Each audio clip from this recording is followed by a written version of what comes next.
G'day everybody, Chris from the Headache and Pain Management Centre here for your Monday.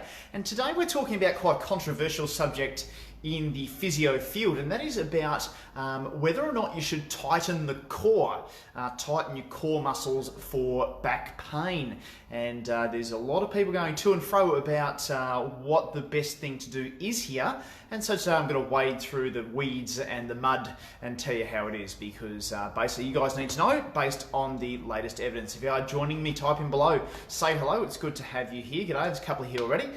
It's good to have you with me. Hey, so tightening the core has been something that's been quite a buzz phrase, if you like, for the last sort of 20 years when it comes to back pain. But is there any merit to it? Is there actually any purpose for doing that? So talking about the core, people about 20 years ago, there was a really how can I put this, really groundbreaking study about the use of a muscle called your transversus abdominis, which is one of the deepest abdominal muscles that you have. And what it was talking about is that people with back pain are not able to instigate using that muscle fast enough in order to do the activities of daily living that they need to be doing. Now the problem is with this research is that a lot of it was taken very, very literally, in that they were talking about the transversus abdominis coming on very late. It's not coming on fast enough. If you've got back pain, you need to retrain this transversus abdominis muscle, which is part of your deep core. And basically, a lot of physios and physio profession generally went down a path of actually training this muscle till the cows came home. Doing tiny little squeezing type muscles, sort of little muscle contractions. Making sure you need to hold on while you bend forward. And then it sort of generated this other industry with Pilates and yoga. Sort of coming in on top of that, well, with the purpose of actually making the core tight, with the, I suppose, viewpoint or the opinion that it would help the back pain. Now, here's the kicker. Okay, now here's the problem. When it comes to this research, they're talking about the muscles coming on late. Okay, now when they talk about late, they're talking about like 0.4 of a second or even faster than that. Okay, so it's almost, it's infinitesimal. It's really, really small. So functionally, it's actually not that big a deal. It can be for some people, but a lot of the time it generally isn't. And basically a lot of the time with low back pain, the problem is not actually needing to tighten the core up.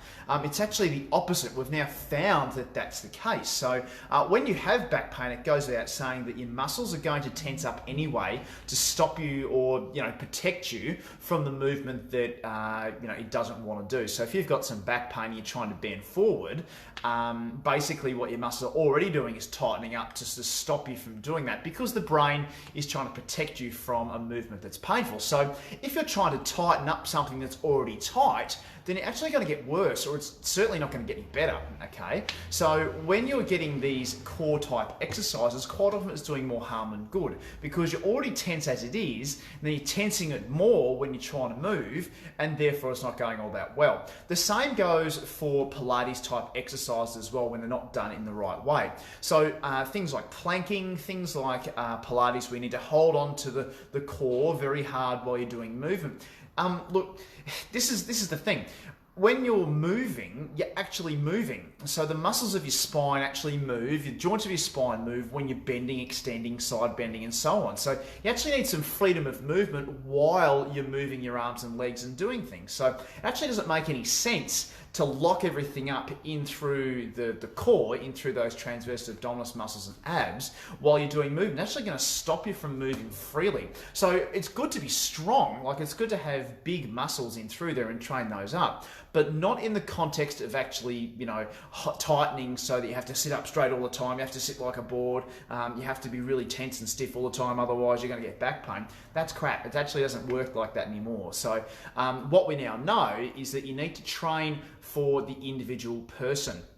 So some people that are hypermobile, some people that have a lot of movement, a lot of flexibility in their joints, a lot of, just natural laxity between their ligaments, they're the ones that actually do need a little bit of strength work, a little bit of core work to get things actually firing up and to actually train the movement well. And this is particularly important if you're doing a really complex movement like ballet, gymnastics or so forth. Most people with your garden variety, low back pain, sitting all day, playing some recreational sport, it's actually more to do with too much tightening already that's causing all the pain in the first place. Okay, so a lot of the time it can be a muscle called your iliopsoas, which is deep again to the abdominal muscles, which is already tight. And if you're using your abs to tighten on top of that tightness, it doesn't end well. Okay, it doesn't really work that well. So if you've actually done Pilates before, you've done these core type exercises, and you're finding your low back pain isn't getting any better, then it's likely the opposite is what's needed. You actually need to be taught how to let it all go so that you're able to do movement more freely. This is also important for people, and especially women, that have pelvic floor issues as well when it comes to their low back pain. So they might have some deep pelvic pain in relation to that as well. And a lot of the time it's actually being taught to let go, learning to breathe while you're moving, learning to relax and just sort of, lounge back into the chair, because it's not dangerous. It's actually really safe to do that, to actually just relax and just let your muscles hang free and just flop down and just be nice and loose and relaxed. So quite often when you have low back pain, it's actually being taught how to let everything go, to loosen everything up to get things moving, and then strengthen the movement of your back, rather than strengthening the back while it's tight and stiff and strengthen everything else around it. So you actually need to get the back moving, get it loose, get it free, learn how to let things go, and then strengthen the muscles around it while you're moving. Okay, not while you're stiffening up doing plank type exercises or keeping everything stiff